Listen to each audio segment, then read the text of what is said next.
Okay, today we're cracking open a cosmic case file. We're about to do a deep dive into the moral, the psychological geography of, well, a great fall. Let's start the investigation. Our investigation starts right here, in the darkest sector of existence you can imagine. The dossier drops us right into the fallout, where all the consequences of a cosmic rebellion are mapped out in some pretty stark detail. First up on the map is what the file calls the Sector of Despair. And you gotta understand, this isn't just a place, it's the direct result of a failed cosmic coup. It's the grim aftermath where the fallen were cast down. So, picture this. Out of all that fiery chaos, a city rises. But Pandemonium, it's not a city of hope. No way. It's this sprawling monument built for one reason and one reason only: the cold, calculated logistics of revenge.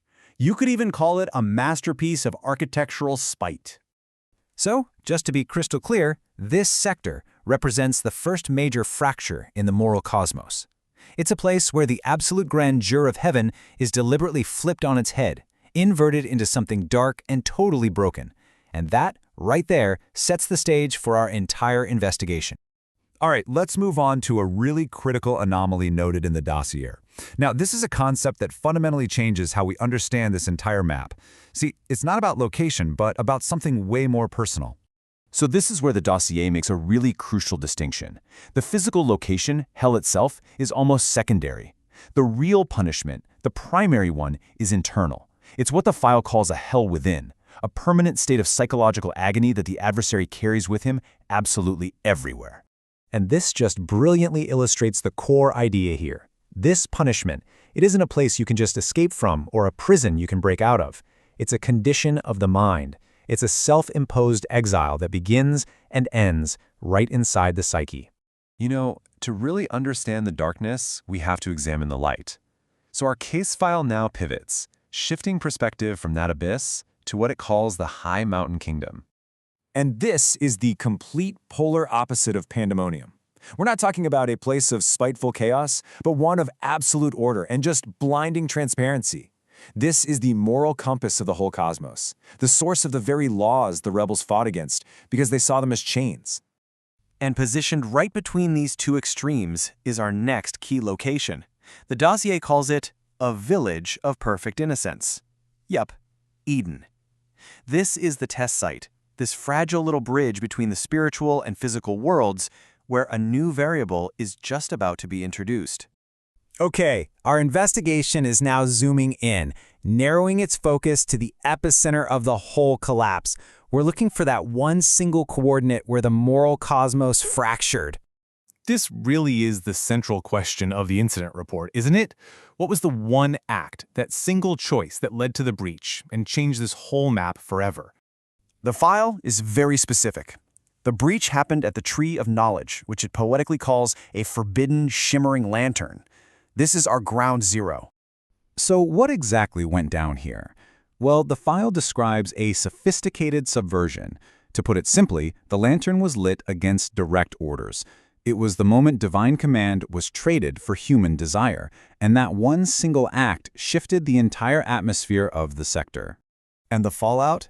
It was immediate and absolutely catastrophic. The direct consequence was the introduction of death into a perfect world and the very first experience of internal discord. The moral order was just shattered. Now let's turn to the degradation log in the file. This section tracks the primary subject's movements and transformation after the fact, and believe me, it is a stark portrait of decline. What's just fascinating here is the physical and moral decay. I mean, the adversary starts out as this majestic archangel with these huge cosmic ambitions. He's then reduced to a shivering shadow hiding in the grass, his grand plans shrinking to just petty, localized spite, and his final form, a crawling reptile. It's a literal representation of his fall. The ultimate takeaway from this log is that evil is self-destructive. It really is. In trying to ruin the king's village, the adversary only succeeds in making his own exile smaller, more constricted, and way more miserable. But the case file doesn't close on a note of despair.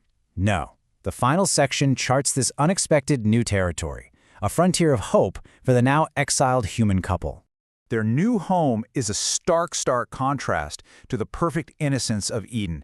They're sent out from the village into the rocky fields, a world that's now going to be defined by hardship and by labor. And this is where we see a stunning parallel. Just as the adversary is trapped in this internal hell, humanity is given the capacity for an internal paradise. They carry a map of hope, a flickering spark of promise that lets them find grace even in a fallen world. And this is just a brilliant conclusion, really. The story doesn't end in static perfection or total despair. It ends on the long road of human resilience. The rocky fields become a training ground, and the possibility of redemption is what makes the whole struggle meaningful. And that leaves us with this final thought, doesn't it?